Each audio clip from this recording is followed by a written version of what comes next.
Sir, ಬೆಂಗಳೂರಿನ HAL hotel ಸ್ಫೋಟ ಆಗಿದೆ, ಅದ್ರ ಬಗ್ಗೆ ಮಾಹಿತಿ ಏನು?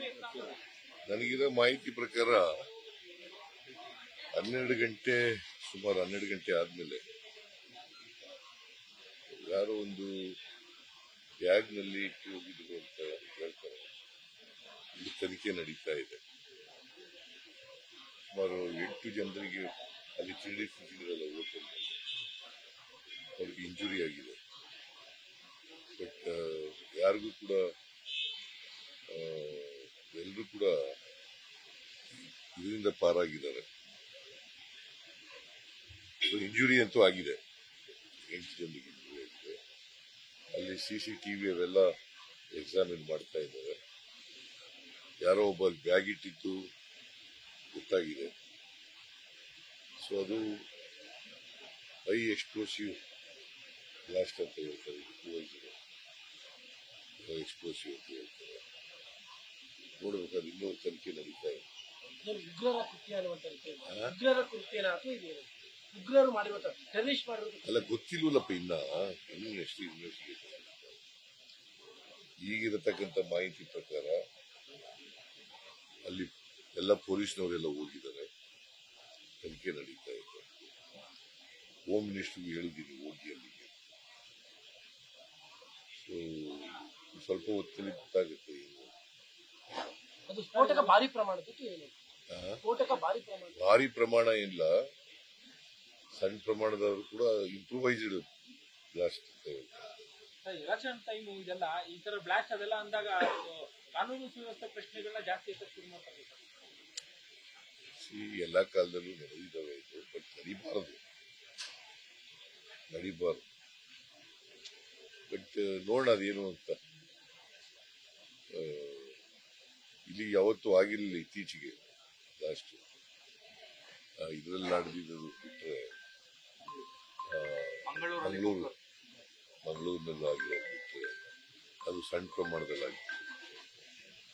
ಬಿಟ್ಟರೆ ಪುನಃ ಆಗಿರಲಿಲ್ಲ. BJP ಗೌರ್ಮೆಂಟಲ್ಲೇ ಆಗಿರೋದು. ನಮ್ಮ ಗೌರ್ಮೆಂಟಲ್ಲಿ ಇದು ಮೊದಲನೇ ಬಾರಿ ಆಗಿದೆ. ಬಟ್ ಯಾರು ಇದನ್ನು ಮಾಡಿದ್ದಾರೆ ಅದನ್ನು ಪತ್ತೆ ಹಚ್ಚಿ ಅವ್ರ ಮೇಲೆ ಕಠಿಣವಾದಂಥ ಕ್ರಮ ತಗೊಂಡು. ಸರ್, ಇತ್ತೀಚೆಗೆ ಯಾವುದೇ ಘಟನೆ ಆದ್ರೂ ರಾಜಕೀಯ ಆರೋಪ ಪ್ರತ್ಯಾರೋಪ ಆಗ್ಬಿಡುತ್ತೆ. ವಿರೋಧ ಪಕ್ಷಗಳಿಗೆ ಹೇಳ್ತೀರಾ ಸರ್, ಈ ವಿಚಾರದಲ್ಲೂ ಸಹ ತನಿಖೆಗೆ ಸಹಕಾರ ಕೊಡಿ, ರಾಜಕಾರಣ ಮಾಡಬಾರ್ದು ಅಂತ ಹೇಳಿ ಮನವಿ ಮಾಡ್ತೀವಿ ಸರ್? ಇಲ್ಲ, ರಾಜಕಾರಣ ಮಾಡಬಾರ್ದು. ಈಗ ಬ್ಲಾಸ್ಟ್ ಆಗಿರೋದಂತೂ ಸತ್ಯ ಅಲ್ಲ, ಅದ್ರಲ್ಲಿ ರಾಜಕೀಯ ಇದೆ. ನಾನು ಎಲ್ಲ ಕೋಆಪರೇಟ್ ಮಾಡಬೇಕು. ಬಟ್ ಇದನ್ನ ಯಾರು ಮಾಡಿದ್ದಾರೆ ಅವ್ರ ಮೇಲೆ ಶಿಸ್ತು ಕ್ರಮ, ಕಠಿಣವಾದಂತ ಕ್ರಮ ತಗೋಬೇಕು ಕಾನೂನು. ಉನ್ನತ ಮಟ್ಟದ ತನಿಖೆಗೆ ಇಲ್ಲ, ಗೊತ್ತಾಗಲ್ಲಪ್ಪ, ಏನು ಇನ್ನೂ ಗೊತ್ತಿಲ್ವಲ್ಲಯ್ಯ. ಈಗ ನನಗೆ ಬ್ಲಾಸ್ಟ್ ಆಗಿದೆ ಅನ್ನೋದು ಅಷ್ಟೇ ಮಾಹಿತಿ ಬಂದಿರೋದು. ಪೊಲೀಸ್ನವ್ರ ಜೊತೆ ಮಾತಾಡಿದೆ. ಈಗ ಪೊಲೀಸ್ನವರು ಈ ತರ ನಾವು ತನಿಖೆ ಮಾಡ್ತಾ ಇದ್ದೀವಿ ಸರ್, ಸ್ವಲ್ಪ ಹೊತ್ತು ಆದ್ಮೇಲೆ ಗೊತ್ತಾಗುತ್ತೆ ಏನು ಅಂತ. ಒಂದು ಚಿಕ್ಕ ಬ್ಯಾಗ್ ಇಟ್ಟಿದ್ರು ಒಬ್ಬ ವ್ಯಕ್ತಿ. ಆ ವ್ಯಕ್ತಿ ಯಾರು ಏನು ಅಂತ ಗೊತ್ತಾಗಿಲ್ಲ. ಅದಕ್ಕೆ ಅಲ್ಲಿ ಕ್ಯಾಶಿಯರ್ ಇದ್ನಲ್ಲ, ಅವನು ಎಲ್ಲ ವಿಚಾರಣೆ ಮಾಡ್ತಾ ಇದ್ದಾರೆ. ಯಾಕಂದ್ರೆ ಅವನು ಕ್ಯಾಶಿಯರ್ ಹತ್ರ ಹೋಗಿ ಬಿಲ್ ತಗೊಂಡ್ರಿ ಅಂತದ್ದು, ಟೋಕನ್ ತಗೊಂಡು ಅಲ್ಲಿ ಹೋಗಿ ತಿಂದಿದ್ದಾನೆ. ಅಲ್ಲಿ ಬ್ಯಾಗ್ ಇಟ್ಬಿಟ್ಟು ಬಂದಿದ್ದಾನೆ. ನೋಡ ಅದು ಏನು ಅಂತ ಗೊತ್ತಿಲ್ಲ ನನಗೆ. ಈಗ ಹೋಮ್ ಮಿನಿಸ್ಟರ್ ಬರಲಿಲ್ಲ.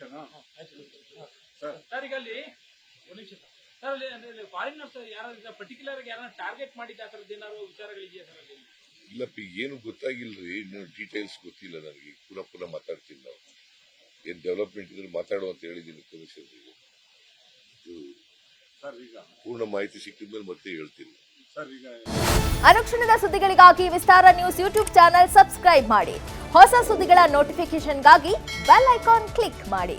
ಲೇಟೆಸ್ಟ್ ಅಪ್ಡೇಟ್ಸ್ಗಾಗಿ www.vistaranews.com ವೆಬ್ಸೈಟ್ಗೆ ವಿಸಿಟ್ ಮಾಡಿ.